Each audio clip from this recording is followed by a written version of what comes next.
সেনাবাহিনী এবং পুলিশ বাহিনী যৌথভাবে কাজ করছে। আপনারা যেখানেই কোনো বিশৃঙ্খল পরিবেশ বা বিশৃঙ্খলার আশঙ্কা মনে করবেন, সেখানেই দ্রুত অবহিত করার চেষ্টা করবেন। সেটা হোক পুলিশকে, হোক সেনাবাহিনীকে।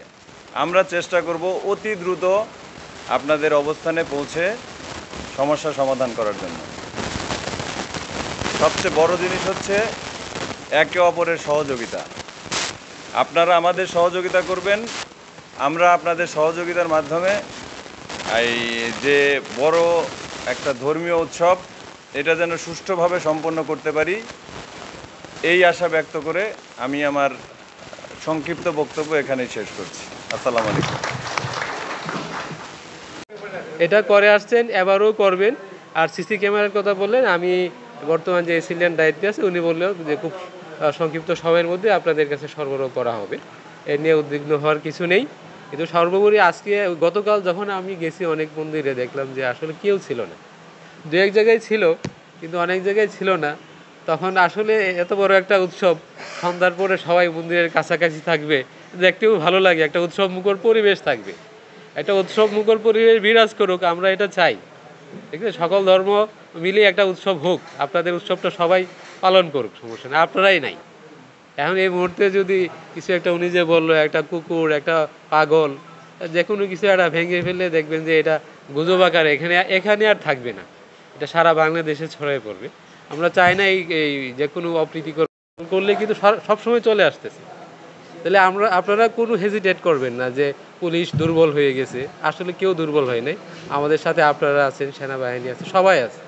সবাই মিলে আমরা এই আসন্ন দুর্গাপূজাকে সাফল্যমণ্ডিত করব। আপনারা অনেকেই অনেক সমস্যার কথা বলছেন, এই সমস্যাগুলো দূর করা হবে। যেমন ভিতরে গাড়ি ঘোড়া থাকে, পূজা উপলক্ষে যাতে গাড়িগুলো একটা ডাইভারশন করা যায়। আর যখন অনুষ্ঠানটা সন্ধ্যার পরেই মনে হয় ম্যাক্সিমাম শুরু হয়, অনেক জায়গায় আরতি হয় 8টা-10টা বাজে। আর অভিজাত দাস আমার স্যার বলে গেছেন যে এখানে হিন্দু মুসলমান আমরা একসাথে আছি, আপনাদের অনুষ্ঠান তো অল্প সময়, দেখা যায় যে বাদ্য বাজনা করেন, কোনো সমস্যা নাই। যখন আজান পড়ে বা নামাজের সময় হয় 10 মিনিট 15 মিনিট বন্ধ রাখলে মনে হয় কোনো বেশি সমস্যা হবে না।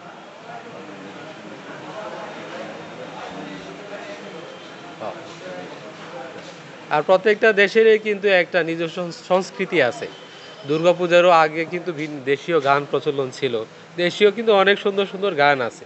আপনাদের পূজার যে সমস্ত গান, হিন্দি গান তো এটা আসলে আমাদের সংস্কৃতির অংশ না। আমরা আনন্দ করব অন্য সময়, যখন ধর্মীয় একটা অনুষ্ঠান চলে। আপনাদের ধর্মীয় কিন্তু অনেক গীত আছে, অনেক জায়গায় তো কানু ছাড়া গীতই হয় না। তাহলে ওগুলা কোথায় গেল? খ্রিস্টের গীত বলবেন, তাই না? তো ওইগুলো আরও বাংলা গান আছে, বাংলা গানের যে উৎসব মুখর যে গানগুলো আছে এগুলো পরিচালনা করবেন। আর অন্য সময় যখন উৎসব হয় তখন করবেন হিন্দি গান, এটা আমরা বাধা দিতে পারবো না। এটা আপনাদের কাছে অনুরোধ, যাতে একটা সংস্কৃতির প্রতি যে শ্রদ্ধা থাকে, তাহলে একটা জাতীয়তাবোধ গড়ে ওঠে, যে একই সংস্কৃতিতে গড়ে ওঠা একটা জাতি একটা ঐক্যবদ্ধ করতে সাহায্য করে। আপনারা আশা করি এটা করবেন, ঠিক আছে? আর যেটা বললাম যে ওই আজানের সময় এবং নামাজের সময় একটু বাদ্যবাজে একটু বন্ধ রাখেন, বেশি সময় না, মনে হয় 15-20 মিনিট হয়। এটা আপনারা করে আসছেন সব সময়। 3টে পূজা হয় ওরা আছে। আর এদিকে বড় বান্ধা এবং উদ্দারপাড়ে যে পূজাগুলো হয়, আর এই থানার সামনে মেন রাস্তা দিয়ে গিয়া ওই যে দত্ত জুয়েলার্স না, ওই যে দত্ত জুয়েলার্স পর্যন্ত গিয়ে ওখান ব্যাক করে আবার আসে। আর কিছু বর্তা চত্বর হয়ে কিছু আমাদের পাইলিংঘাটে বিসর্জন দেই, আর কিছু এই পাথরঘাটে বিসর্জন দেই। এই সময়টা গাড়ির জঞ্জাটটা একটু কমাইতে হবে স্যার, যাতে না থাকে, এই রাস্তাটা ক্লিয়ার করা লাগে। এই বিষয়টা আপনি একটু ই করবেন। হ্যাঁ, বিসর্জনের বিসর্জন দিতে নামাজের পরে কিন্তু আমরা বের হয়ে যাই। হ্যাঁ, নামাজের পরে বের হই। বলেন বলেন।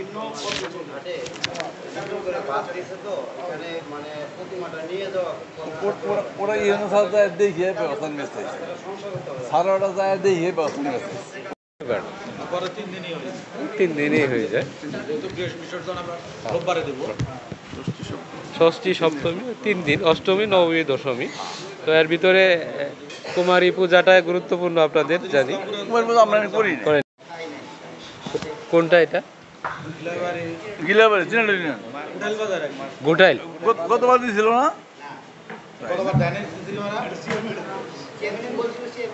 গোটা সিসি কিন্তু কুলকান্তি দিয়েছিল, এই দাদা কুলকান্তি দিয়েছিল, কুলকান্তি চেয়ারম্যানে দিয়েছিল।